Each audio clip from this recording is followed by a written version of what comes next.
Assalamualaikum warahmatullahi wabarakatuh. Selamat pagi, siang, dan sore. Yang kami hormati Bapak Sparta selaku dosen pengampu dari mata kuliah analisis laporan keuangan. Baiklah, pada kesempatan kali ini kami dari kelompok 3 yang berisikan saya sendiri, Putri Aisyah Salma, dengan NIM 2021-111034, dan teman saya. Saya Nadia Kamila dengan NIM 2021-11111001. Saya Karina Putri Desania dengan NIM 2021-11111002.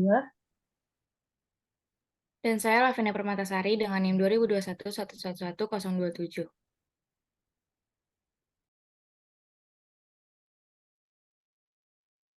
Di sini kami akan mempresentasikan mengenai cash flow analysis. Dalam bab ini, kami menganalisis ukuran arus kas untuk mendapatkan wawasan tentang seluruh aktivitas bisnis, dengan penekanan khusus pada operasi. Perhatian diarahkan pada kondisi perusahaan dan bisnis ketika menafsirkan arus kas. Kami juga mempertimbangkan ukuran arus kas alternatif. Next.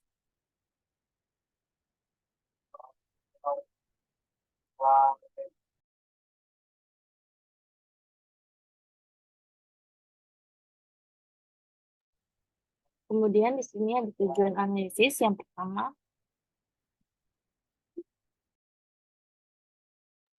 menjelaskan relevansi arus kas dalam menganalisis aktivitas bisnis. Yang kedua, menjelaskan pelaporan arus kas berdasarkan aktivitas bisnis. Yang ketiga, menjelaskan penyusunan dan analisis laporan arus kas. Yang keempat, menafsirkan arus kas dari aktivitas operasi. Next. Kemudian yang kelima, analisis arus kas dalam kondisi perusahaan dan bisnis alternatif. Yang keenam, menjelaskan ukuran alternatif arus kas dan kegunaannya. Yang ketujuh, mengilustrasikan alat analisis dalam mengevaluasi arus kas. Next. Yang pertama, kami akan membahas mengenai statement of cash flow. Di sini tujuan laporan arus kas adalah untuk memberikan informasi mengenai arus kas masuk dan arus kas keluar pada suatu periode. Ini juga membedakan sumber dan penggunaan arus kas dengan memisahkannya menjadi aktivitas operasi, investasi, dan pendanaan.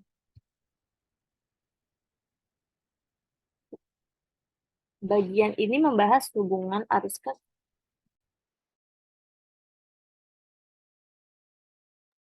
yang penting dan tata letak laporan arus kas. Next.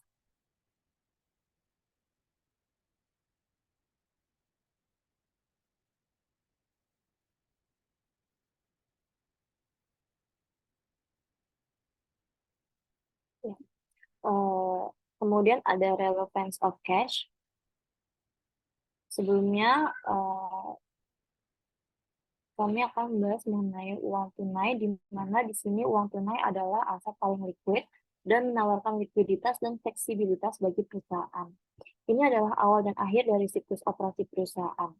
Aktivitas operasi perusahaan melibatkan konversi kas menjadi berbagai aset, seperti persediaan yang digunakan untuk menghasilkan piutang dari penjualan kredit. Siklus operasi selesai ketika proses pengumpulan mengembalikan uang tunai ke perusahaan, memungkinkannya dimulainya siklus operasi baru. Kemudian, analisis kami terhadap laporan keuangan mengakui bahwa akuntansi akrual, di mana perusahaan mengakui pendapatan pada saat diperoleh dan beban pada saat terjadinya, yaitu berbeda dengan akuntansi berbasis kas. Namun, arus kas bersih adalah ukuran akhir dari profitabilitas, yang pada akhirnya membayar kembali pinjaman, mengganti peralatan, memperluas fasilitas, dan membayar dividen adalah uang tunai, bukan pendapatan. Oleh karena itu, menganalisis arus kas masuk dan keluar perusahaan, serta sumber operasi, pendanaan, atau investasinya, merupakan salah satu latihan investigasi yang paling penting. Analisis ini juga membantu dalam menilai likuiditas, solvabilitas, dan fleksibilitas keuangan. Likuiditas adalah kedekatan dengan kas aset dan liabilitas. Kemudian kalau solvabilitas adalah kemampuan untuk membayar kewajiban pada saat jatuh tempo, dan fleksibilitas keuangan adalah kemampuan untuk bereaksi dan menyesuaikan diri terhadap peluang dan kesulitan. Informasi yang berguna namun tidak lengkap mengenai sumber dan penggunaan kas tersedia dari neraca komparatif dan laporan laba rugi. Namun, gambaran komprehensif arus kas diperoleh dari laporan arus kas atau SCF. Pernyataan ini penting untuk dianalisis dan memberikan informasi untuk membantu pengguna menjawab pertanyaan seperti berapa banyak uang tunai yang dihasilkan atau digunakan dalam operasi, lalu pengeluaran apa saja yang dilakukan dengan uang tunai dari operasi, bagaimana dividen dibayarkan ketika menghadapi kerugian operasional, lalu apa sumber uang tunai untuk pembayaran uang, atau bagaimana peningkatan investasi dibiayai, apa sumber kas untuk aset tetap baru, dan mengapa uang tunai lebih rendah ketika pendapatan meningkat, ataupun apa gunanya uang tunai yang diterima dari pembiayaan baru. Next.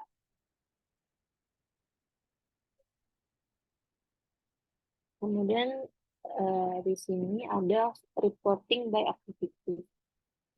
Laporan arus kas melaporkan penerimaan dan pengeluaran kas berdasarkan aktivitas operasi, pendanaan, dan investasi. Aktivitas bisnis utama atau aktivitas bisnis utama perusahaan. Di sini dibagi 3. Yang pertama ada aktivitas operasi atau kegiatan operasi, yaitu adalah aktivitas terkait penghasilan ikatan suatu perusahaan.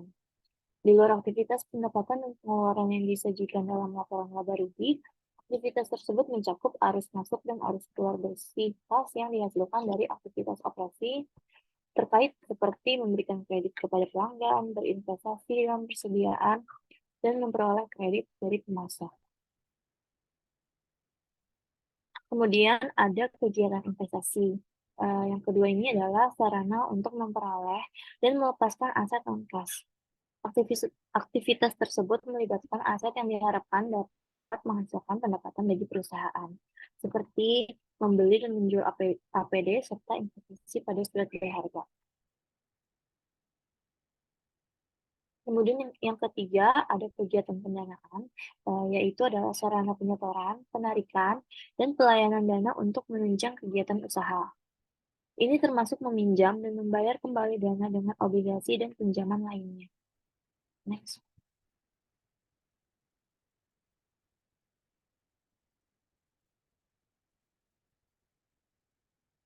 Selanjutnya, construing the cash flow statement.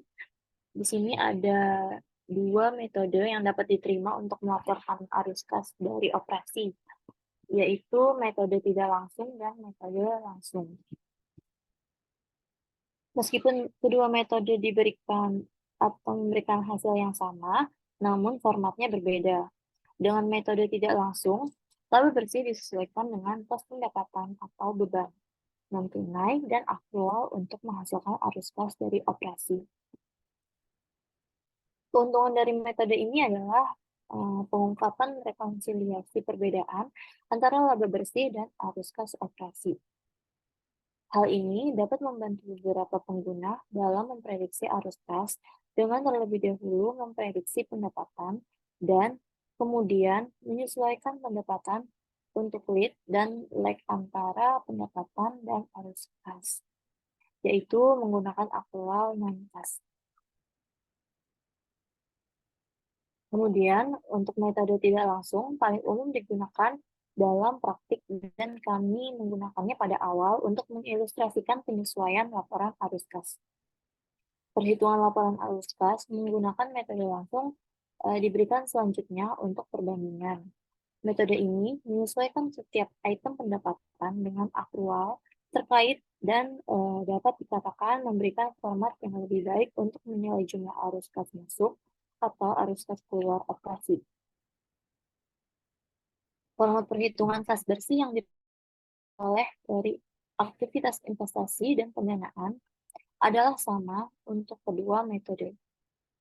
Hanya penyusunan arus kas bersih dari operasi yang berbeda.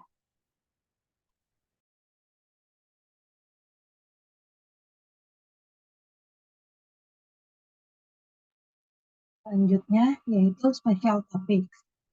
Bagian ini menyajikan beberapa keadaan khusus yang umumnya timbul sehubungan dengan laporan arus kas dan pembahasan logam. Yang pertama, ada investasi metode ekuitas. Dalam akuntansi metode ekuitas, investor mencatat presentasi bunga atas pendapatan perusahaan investasi sebagai pendapatan dan mencatat dividen yang diterima sebagai pengurangan saldo investasi. Oleh karena itu, bagian dari pendapatan yang tidak didistribusikan adalah pendapatan non-kas dan harus dieliminasi dari laporan arus kas. Hanya menyisakan sebagian pendapatan yang telah diterima secara tunai. Hal ini dilakukan dengan mengurangkan dari laba bersih presentasi bunga atas laba perusahaan investasi setelah dikurangi dividen yang diterima. Yang kedua yaitu akuisisi perusahaan dengan saham. Ketika suatu perusahaan membeli perusahaan lain dengan saham, aset, dan liabilitas, konsolidasi meningkat bersamaan dengan akun ekuitas. Namun, hanya perubahan akun-akun neraca yang dihasilkan dari transaksi tunai yang dilaporkan dalam laporan arus kas.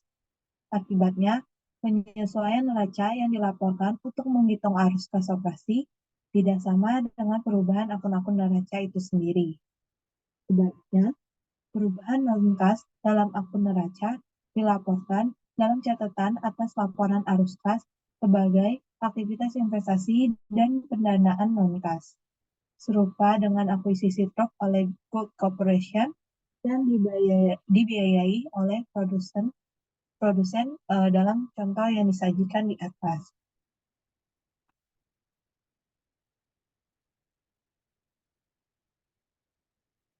Selanjutnya yaitu biaya manfaat pasca pensiun. Program pensiun dan imbalan pasca kerja lainnya menimbulkan beban biaya jasa dan bunga. Setelah dikurangi ekspektasi imbal hasil aset program, kontribusi tunai pada program pensiun dicatat sebagai pengurang kas dan peningkatan saldo investasi. Kelebihan biaya manfaat bersih atas kontribusi tunai terhadap program yang didanai atau manfaat tunai yang dibayarkan langsung dari dana perusahaan atau dalam kasus program manfaat pasca pensiun yang tidak didanai. Harus ditambahkan ke laba bersih dalam menghitung arus kas bersih dari aktivitas operasi. Yang terakhir yaitu sekuritas piutang. Perusahaan semakin banyak memanfaatkan sekuritas piutang melalui entitas bertujuan khusus atau SPE sebagai metode untuk meningkatkan arus kas. Sekuritarisasi melibatkan pemilikan piutang ke SPE yang membelinya dengan hasil penjualan obligasi di pasar modal. Perusahaan mencatat pengurangan piutang sebagai peningkatan arus kas dari operasi karena hal tersebut berkaitan dengan aset pancar. Analisis perlu menyadari sumber penurunan piutang dan mempertanyakan apakah penurunan tersebut benar-benar menunjukkan peningkatan kinerja operasional atau pinjaman terselubung.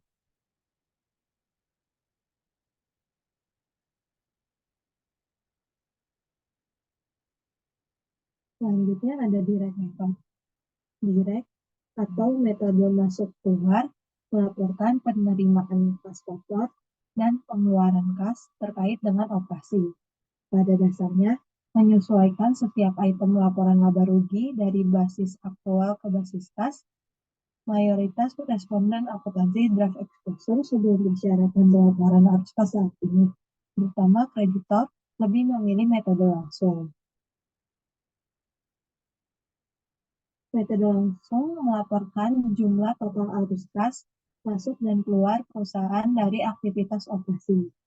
Hal ini menawarkan kepada sebagian besar analisis format yang lebih baik untuk dengan mudah menilai jumlah arus kas masuk dan arus keluar, yang mana manajemen mempunyai kebijaksanaan. Resiko bagi pemberi pinjaman biasanya lebih besar untuk fluktuasi arus kas dari operasi dibandingkan fluktuasi laba bersih. Informasi tentang jumlah individu penerimaan dan pengeluaran kas operasi penting dalam menilai fluktuasi dan resiko tersebut. Pertimbangan analitis penting ini pada awalnya meyakinkan regulator untuk mewajibkan metode pelaporan arus kas langsung. Namun, karena para penyusun informasi menyatakan bahwa metode ini membebankan biaya implementasi yang berlebihan, para pembuat kebijakan memutuskan untuk hanya mendorong metode langsung dan mengizinkan metode tidak langsung. Ketika perusahaan melaporkan dengan menggunakan metode langsung, maka mereka harus mengungkapkan rekonsiliasi laba bersih dengan arus kas dari operasi atau metode tidak langsung dalam skedul tersendiri.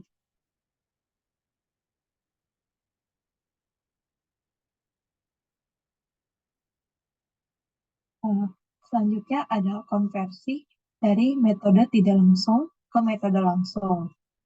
Kami sekarang menunjukkan bagaimana mengkonversi arus kas dari operasi yang dilaporkan dengan metode tidak langsung ke metode langsung. Akurasi konversi bergantung pada penyesuaian menggunakan data yang tersedia dari catatan akuntansi eksternal. Metode konversi yang kami jelaskan cukup akurat untuk sebagian besar tujuan analitis. Konversi dari format tidak langsung ke format langsung digambarkan pada gambar 7.4. Menggunakan nilai-nilai dari Cook Corporation, kita mulai dengan memilah pendapatan bersih sebesar $84.000 menjadi total pendapatan sebesar $660.000 dan total pengeluaran sebesar $576.000. Selanjutnya, penyesuaian konversi kami diterapkan pada kategori pendapatan atau pengeluaran yang relevan. Dari penyesuaian ini, kami melaporkan format langsung arus kas dari operasi Gold Corporation. Keuntungan dari penjualan peralatan atau dipindahkan ke aktivitas investasi dihilangkan dari penyajian metode langsung.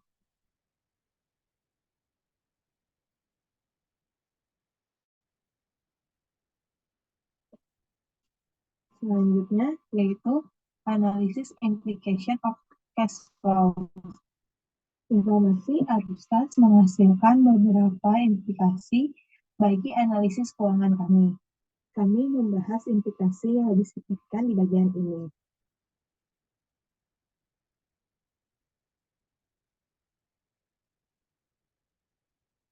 Selanjutnya, limitation in cash flow reporting.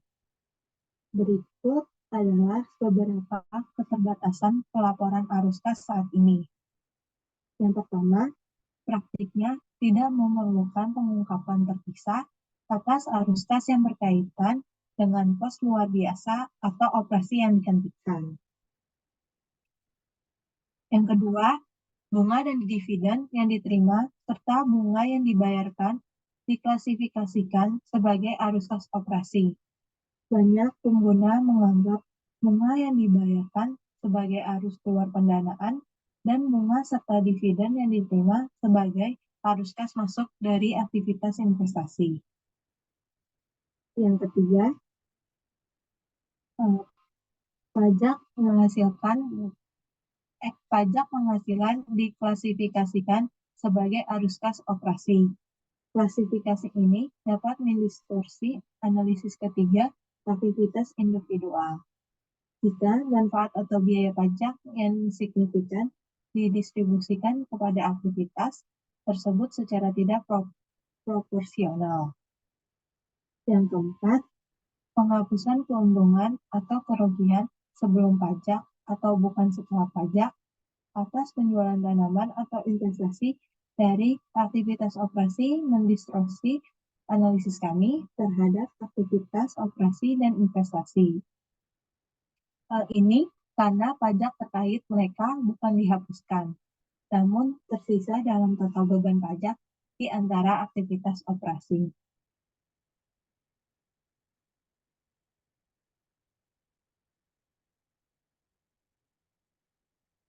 Selanjutnya yaitu adalah interpreting cash flows and net income.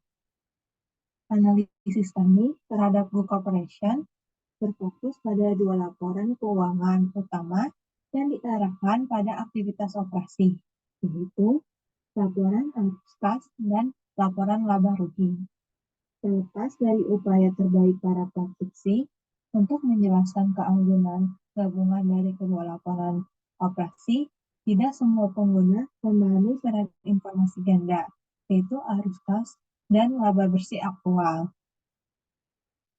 Kesalahpahaman yang berulang di antara pengguna adalah arti dari operasi dan juga referensi komparatif arus kas dan laba bersih aktual dalam memberikan wawasan mengenai aktivitas operasi.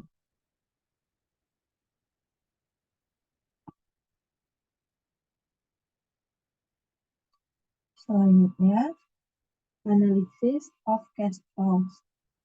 Karena kondisinya berbeda-beda dari suatu perusahaan ke perusahaan lain, sulit untuk merumuskan analisis standar arus kas. Namun demikian, terdapat kesamaan tertentu. Yang pertama, analisis kita harus menetapkan sumber-sumber utama uang tunai di masa lalu dan penggunaannya. Analisis laporan umum atas laporan arus kas membantu dalam penilaian ini. Dalam memperkirakan tren, akan berguna untuk menjumlahkan sumber-sumber utama dan penggunaan uang tunai selama periode beberapa tahun, karena periode pelaporan tahunan atau triwulan seringkali terlalu pendek untuk menghasilkan kesimpulan yang berarti. Misalnya, pembiayaan proyek-proyek besar seringkali memakan waktu beberapa tahun.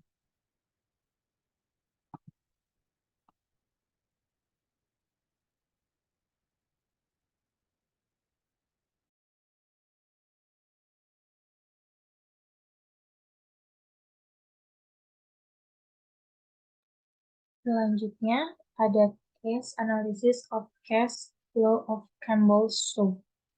Kami mengilustrasikan analisis laporan arus kas tahun-tahun sebelumnya untuk Campbell Soup Company dalam kasus komprehensif sekolah bab 11.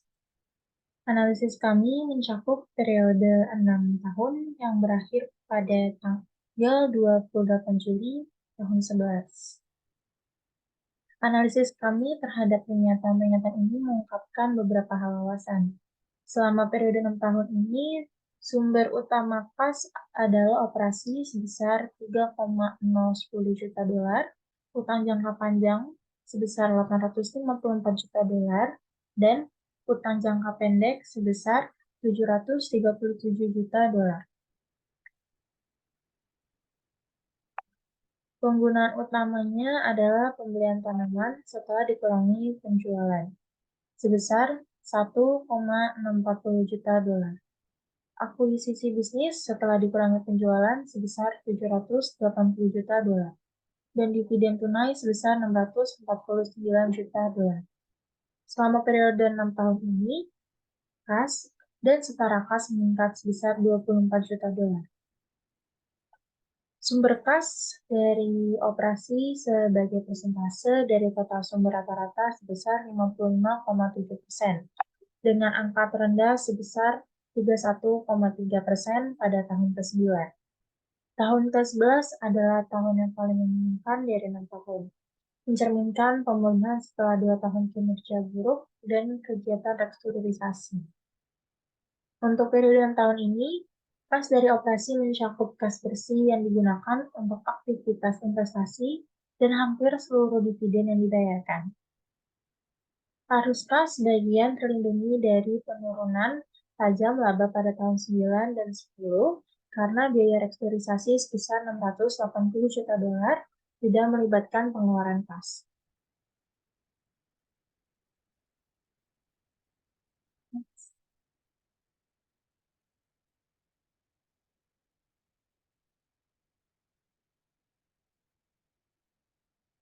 Inference from analysis of cash flow. Kasus Campbell Soup menggambarkan berbagai wawasan berguna yang diambil dari analisis ini. Analisis laporan keuangan secara keseluruhan kemudian menguatkan atau menyangkal kesimpulan dari analisis arus kas.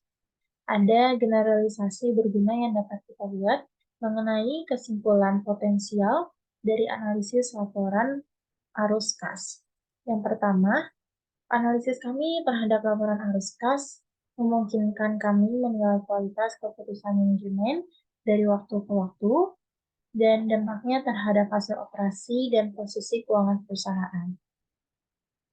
Jika analisis kami mencakup jangka waktu yang panjang, analisis kami dapat menghasilkan wawasan mengenai keberhasilan manajemen dalam merespons perubahan kondisi bisnis dan kemampuan mereka dalam meraih peluang dan mengatasi kesulitan.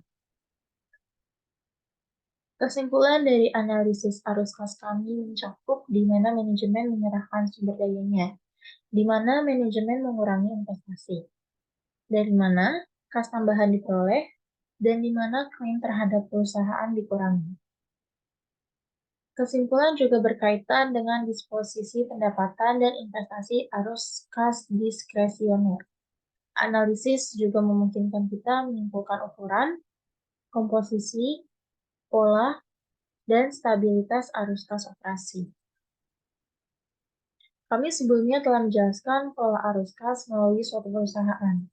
Siklus operasi menggambarkan investasi jangka pendek kas dalam persediaan, peningkatan piutang yang timbul dari penjualannya, dan pemulihan kas saat piutang dikumpulkan.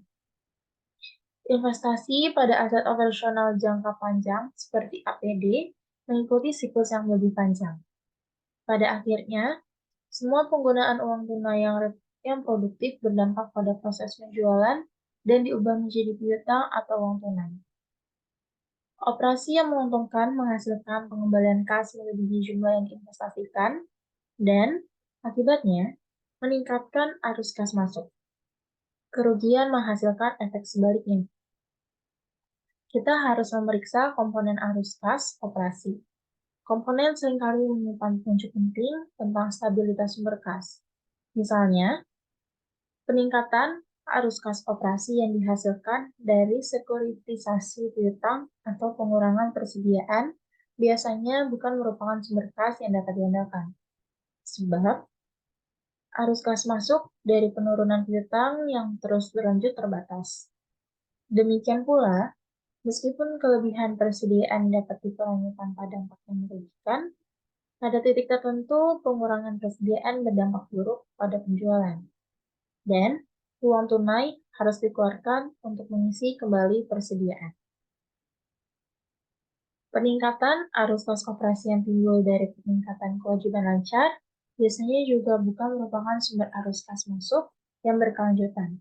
Misalnya, perusahaan dapat bersandar pada usaha atau meningkatkan utang usaha untuk meningkatkan arus kas operasi. Namun, pada titik tertentu, pemasok akan merespon dengan membebankan biaya yang lebih tinggi atau menghentikan pengiriman produk mereka. Ingat, mereka mengeluarkan biaya yang lebih tinggi dan arus kas operasional yang lebih rendah, sering dengan meningkatkan tingkat piutang mereka. Demikian pula, akrual mewakili kewajiban yang belum dibayar, di mana bebannya telah dilaporkan saat ini. Gaji yang harus dibayar, sewa harus dibayar, dan sebagainya. Peningkatan akrual biasanya mewakili penangguhan arus kas keluar jangka pendek. Next.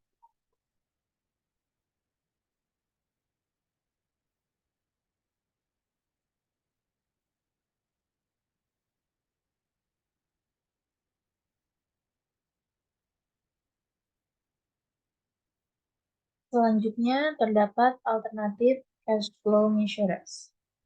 Pengguna terkadang menghitung laba bersih ditambah penyusutan dan amortisasi sebagai proksi kasar untuk arus kas operasi.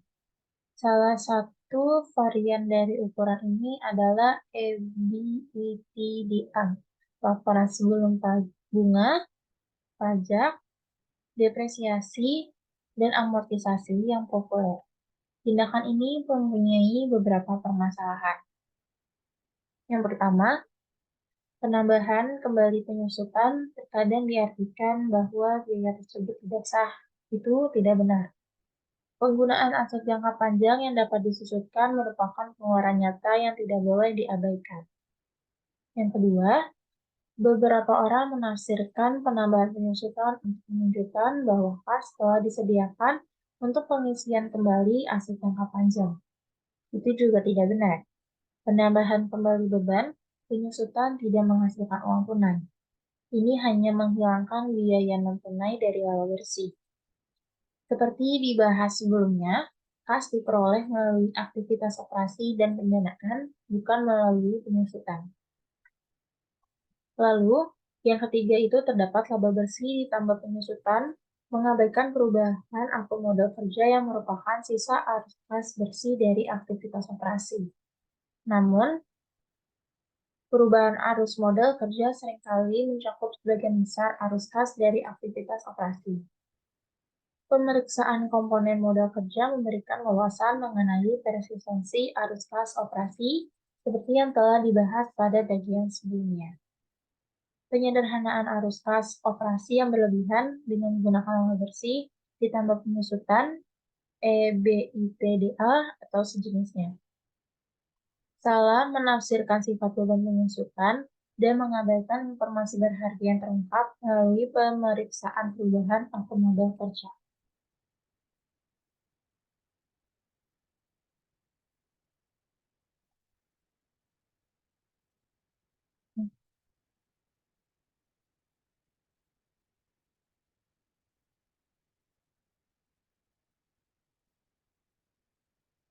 Selanjutnya ada company and economic conditions.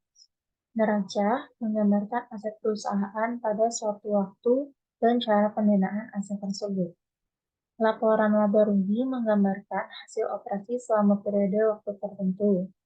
Pendapatan meningkatkan aset, termasuk aset tunai dan non-tunai, baik lancar maupun tidak lancar. Beban adalah konsumsi aset atau timbulnya kewajiban. Oleh karena itu, laba bersih dikaitkan dengan arus kas melalui penyesuaian pada akun-akun neraca. Dapat dibayangkan bahwa perusahaan yang menguntungkan akan kesulitan memenuhi kewajiban lancarnya dan menimbulkan masalah likuiditas dan membatasi uang tunai karena basis aset yang berkembang. Oleh karena itu, kas mungkin tidak cukup untuk menutupi kewajiban yang jatuh tempo. Penting juga bagi kita untuk membedakan kinerja di seluruh aktivitas bisnis. Sangatlah penting untuk memisahkan kinerja operasional dan profitabilitas dari aktivitas investasi dan pendanaan. Semua aktivitas penting dan saling berhubungan, namun tidak identik dan mencerminkan berbagai aspek perusahaan. Laporan arus kas mengungkapkan implikasi aktivitas pendapatan terhadap kas. Ini mengungkapkan aset yang diperoleh dan bagaimana pendanaannya. Ini menggambarkan perbedaan laba bersih dan arus kas dari operasi. Kemampuan untuk menghasilkan arus kas dari operasi sangat penting untuk kesehatan keuangan. Tidak ada bisnis yang dapat bertahan dalam jangka panjang tanpa menghasilkan uang dari operasinya. Namun, kita harus menafsirkan arus kas dan tren dengan hati-hati dan memahami kondisi perekonomian. Meskipun perusahaan yang berhasil dan yang gagal dapat mengalami masalah arus kas dari operasinya, alasannya sangat berbeda. Perusahaan yang sukses dalam menghadapi peningkatan investasi pada piutang dan persediaan untuk memenuhi permintaan pelanggan yang terus meningkat seringkali mendapati peningkatan profitabilitasnya berguna dalam memproses pembiayaan terhadap tambahan baik dari pemasok hutang maupun ekuitas. Profitabilitas atau pendapatan aktual positif ini pada akhirnya menghasilkan arus kas positif. Perusahaan yang gagal mengalami kekurangan kas akibatnya perlambatan perputaran piutang dan persediaan, kerugian dalam operasi, atau kombinasi dari faktor-faktor tersebut dan faktor lainnya.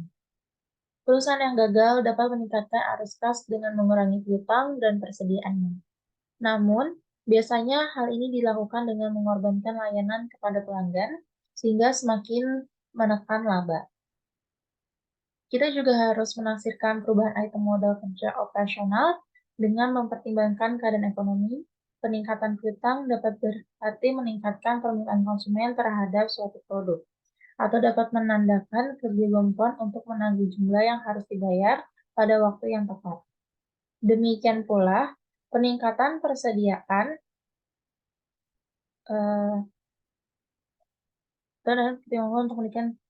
demikian pula peningkatan persediaan dan khususnya bahan mentah dapat berarti antisipasi peningkatan produksi sebagai respons terhadap permintaan konsumen, atau dapat berarti ketidakmampuan untuk secara akut mengantisipasi permintaan atau menjual produk, terutama jika persediaan barang meningkat. Kondisi inflasi menambah beban dan tantangan keuangan bagi perusahaan.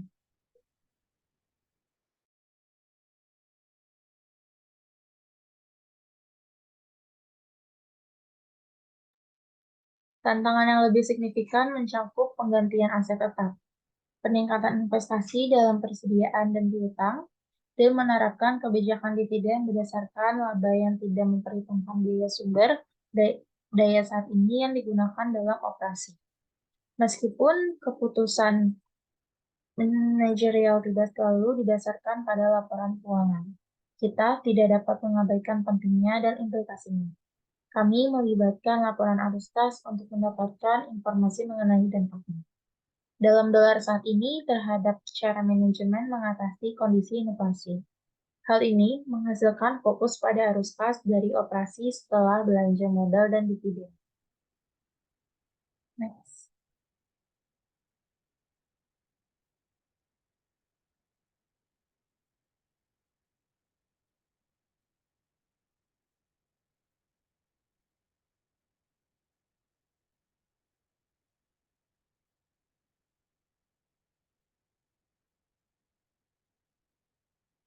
Selanjutnya ada free cash flow. Derivatif analitis yang berguna dari laporan arus kas adalah perhitungan arus kas bebas. Seperti halnya tindakan analitis lainnya, kita harus memperhatikan komponen perhitungannya. Motif tersembunyi dalam melaporkan komponen yang digunakan dalam menghitung arus kas bebas terkadang dapat mempengaruhi kegunaannya. Arus kas bebas positif mencerminkan jumlah yang tersedia untuk aktivitas bisnis setelah penyisihan persyaratan pembiayaan dan investasi untuk mempertahankan kapasitas produktif pada tingkat saat ini. Pertumbuhan dan fleksibilitas keuangan bergantung pada arus kas bebas yang memadai. Kita harus menyadari bahwa jumlah belanja modal yang diperlukan untuk mempertahankan kapasitas produktif pada umumnya tidak diungkapkan. Sebaliknya, ini merupakan bagian dari total belanja modal yang diungkapkan. Namun dalam mencakup pengeluaran untuk keperluan kapasitas produktif, memisahkan belanja modal antara kedua komponen ini merupakan suatu permasalahan. Laporan arus kas tidak memisahkan belanja modal menjadi komponen pemeliharaan dan ekspansi.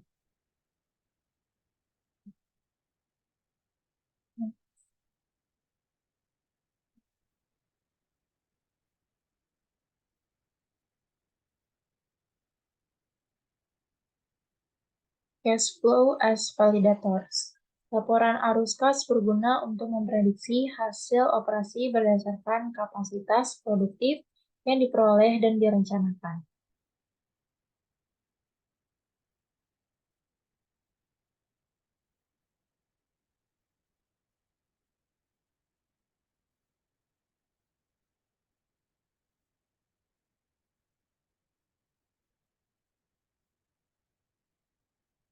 Hal ini juga berguna dalam penilaian kapasitas ekspansi perusahaan di masa depan, kebutuhan modalnya, dan sumber arus kas masuknya.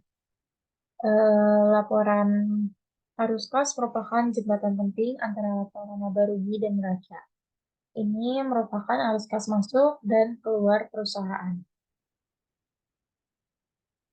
Dan kemampuan perusahaan untuk memenuhi kewajiban saat ini. Selain itu,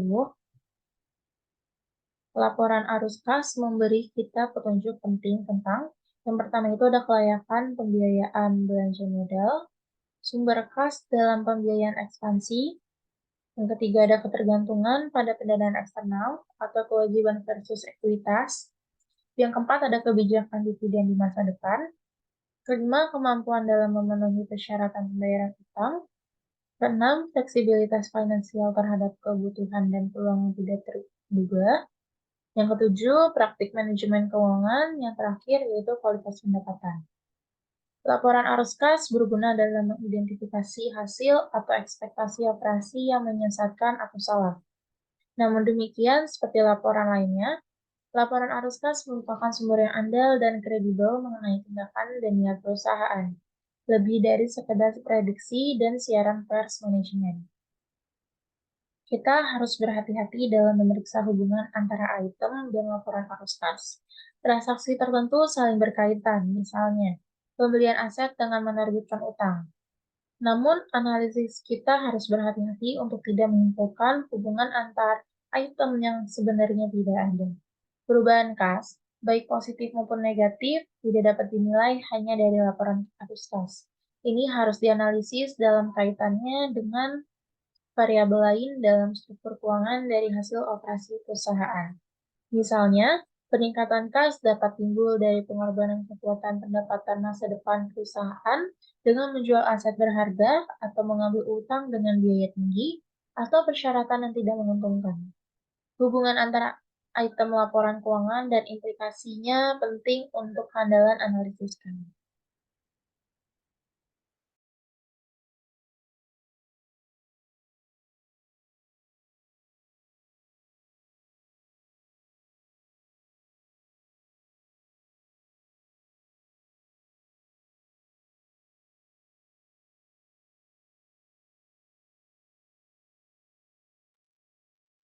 Selanjutnya itu ada specialized cash flow ratio. Terdapat dua rasio yang seringkali berguna dalam menganalisis aliran dana perusahaan, yaitu yang pertama ada cash flow adequacy ratio atau rasio kecukupan arus kas, dan yang kedua itu ada cash reinvestment ratio atau rasio investasi kembali tunai.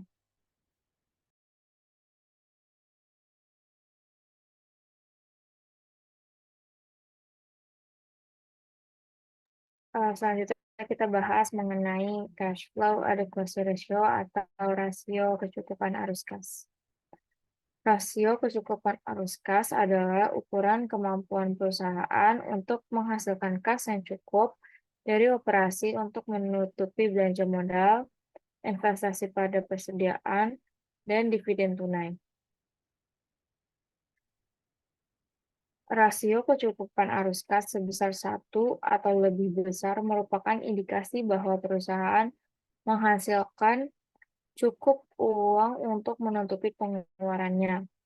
Rasio kecukupan arus kas kurang dari 1 berarti perusahaan tidak mampu menghasilkan cukup uang tunai untuk menutupi pengeluaran jangka pendeknya.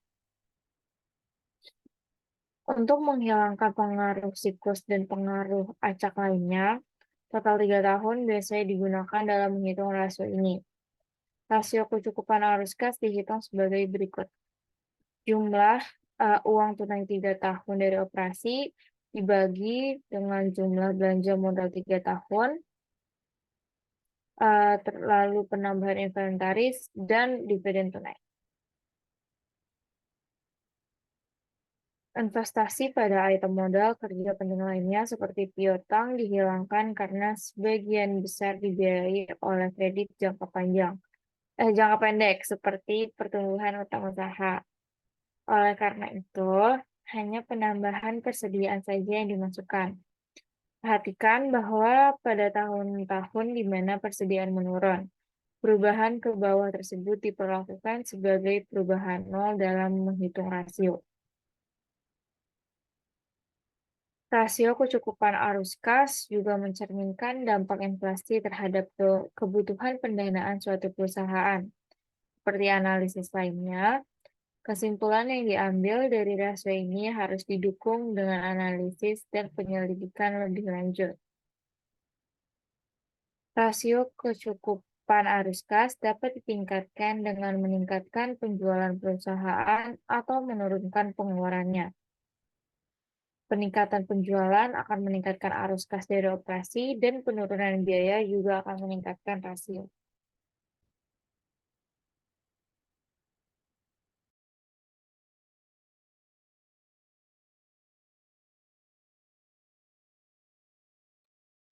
Selanjutnya itu ada kesimpulan dari cash flow adequacy ratio atau rasio kecukupan arus kas. Yang pertama itu ada rasio kecukupan arus kas merupakan metrik yang digunakan untuk menentukan apakah suatu perusahaan dapat membayar pengeluaran jangka pendeknya.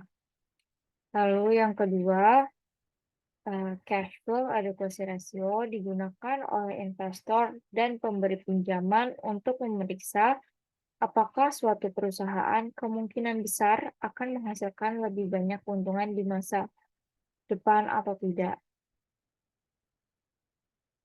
Yang ketiga, ada rasio kecukupan arus kas, yaitu rumusnya seperti yang sudah diucapkan. Ini mungkin lebih kompleks, yaitu arus kas dari operasi dibagi hutang jangka panjang, ditambah pembelian aset tetap, ditambah pembayaran dividen. Lalu yang terakhir itu ada rasio kecukupan arus kas harus digunakan bersama dengan metrik lainnya untuk menentukan apakah suatu perusahaan layak untuk berinvestasi.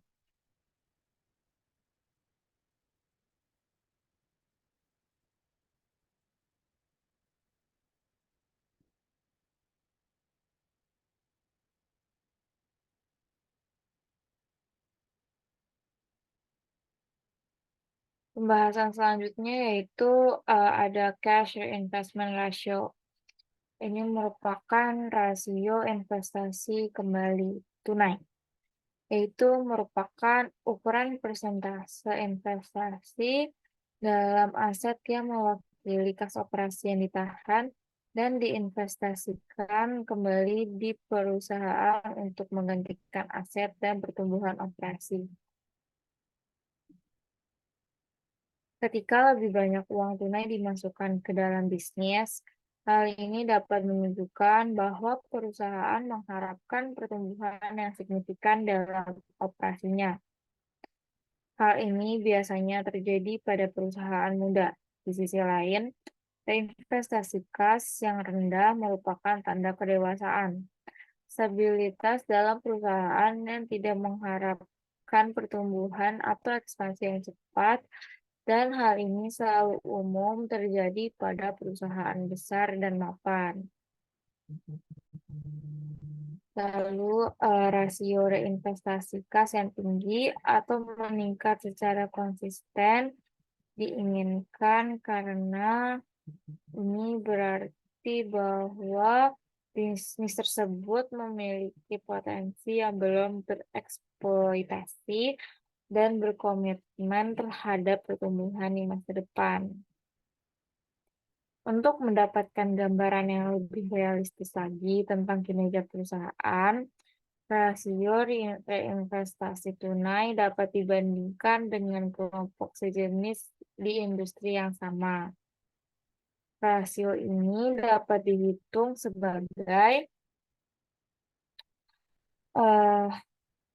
arus kas dikurangi dividen dibagi aset kotor atau gross plan ditambah investasi ditambah aset lainnya ditambah lagi modal kerja sehingga menghasilkan cash investment ratio.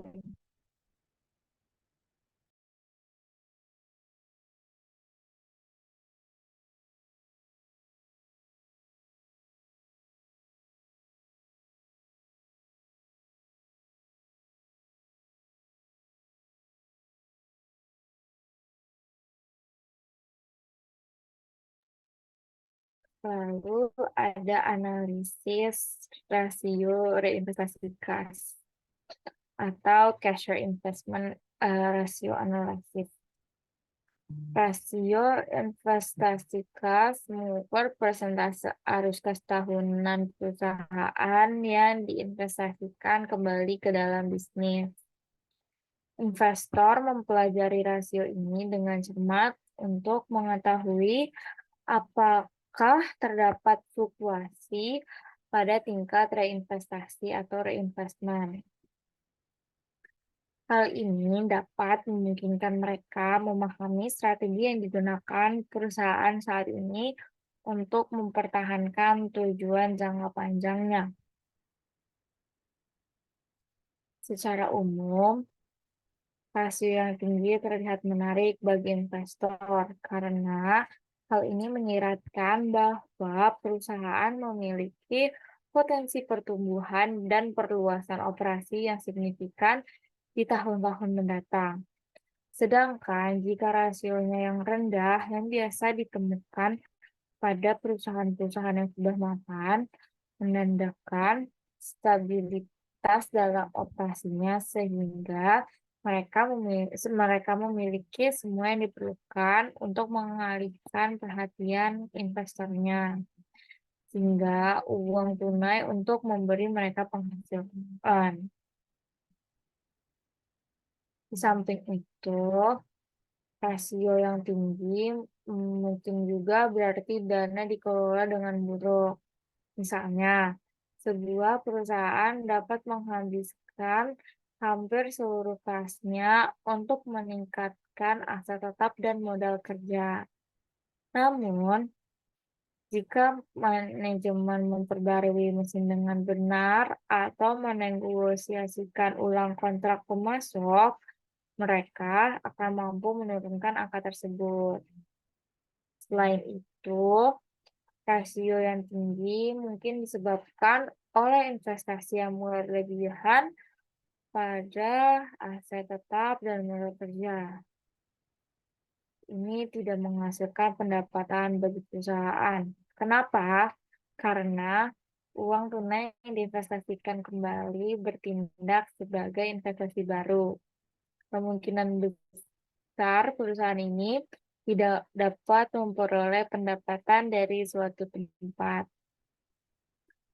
Lalu, investor mungkin takut berinvestasi sehingga mendaur ulang dananya sendiri, jadi dananya ditarik. Jadi, berhati-hatilah saat ingin menghitung rasio.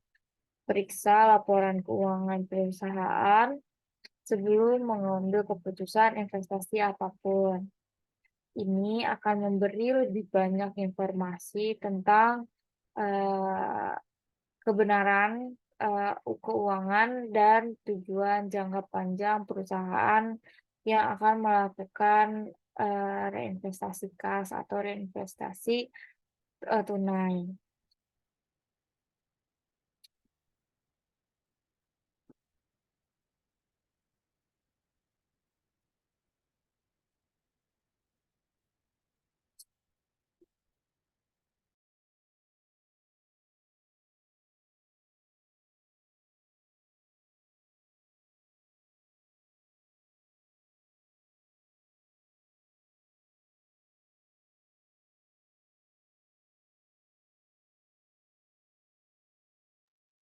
Selanjutnya ada kesimpulan dari cash reinvestment ratio atau rasio investasi kembali tunai atau rasio reinvestasi kas. Yang pertama ada rasio investasi kas merupakan metrik penilaian yang mengukur persentase arus kas tahunan yang diinvestasikan kembali oleh perusahaan ke dalam bisnisnya. Lalu yang kedua ada rasio yang tinggi menyiratkan bahwa perusahaan memiliki potensi pertumbuhan dan ekspansi yang signifikan di masa depan, yang menandakan operasi yang efisien.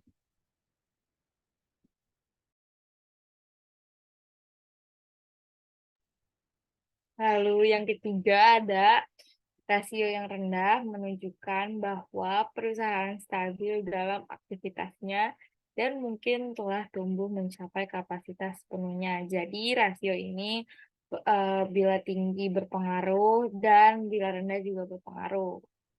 Lalu yang terakhir itu ada rasio reinvestasi tunai memerlukan hingga 6 variabel. Yang pertama ada peningkatan aset tetap, yang kedua ada peningkatan modal kerja, yang ketiga ada laba bersih, yang keempat ada pengeluaran non tunai, yang kelima ada penjualan non tunai, dan yang terakhir ada dividen.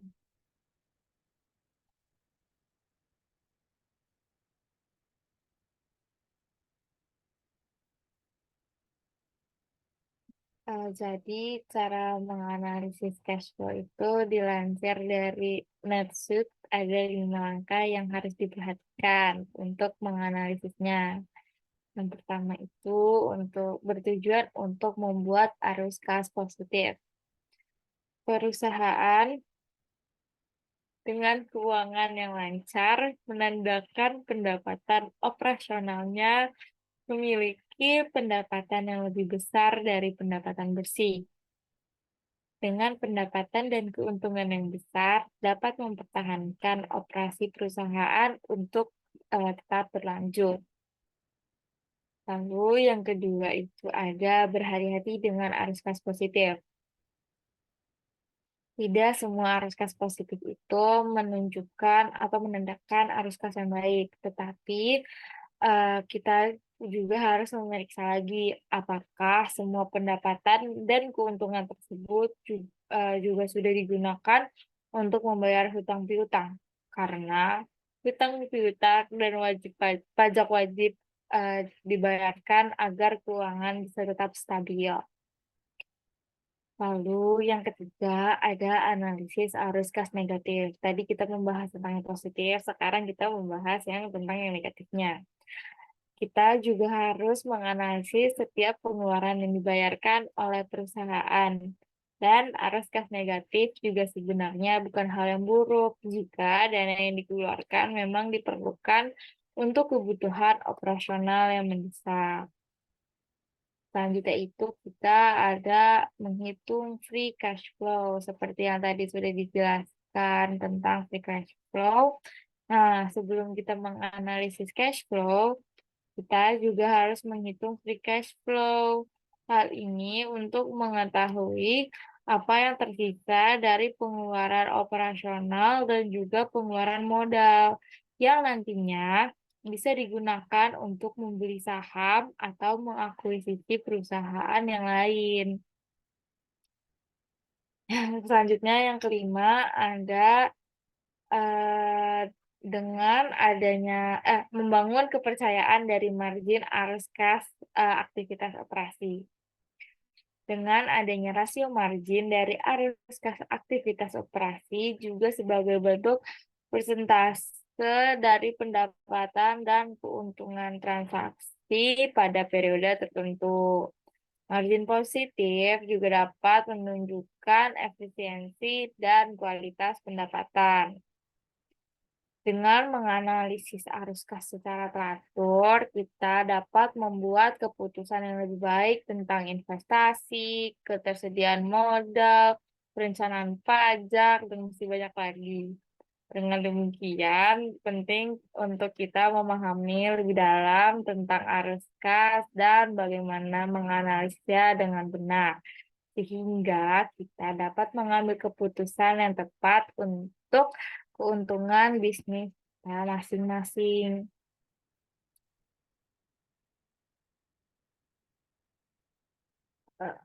Kami akan di bab selanjutnya mulai fokus pada penerapan dan analisis laporan keuangan yang lebih strategis.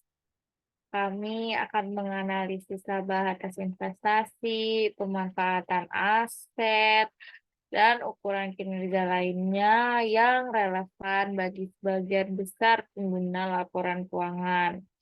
Kami juga menjelaskan beberapa alat analisis untuk membantu evaluasi kerja, kinerja, dan keuntungan bagi perusahaan kita sendiri, insya Allah nantinya. Mungkin sekian dari kelompok kami. Kurang lebihnya mohon maaf. Wassalamualaikum warahmatullahi wabarakatuh.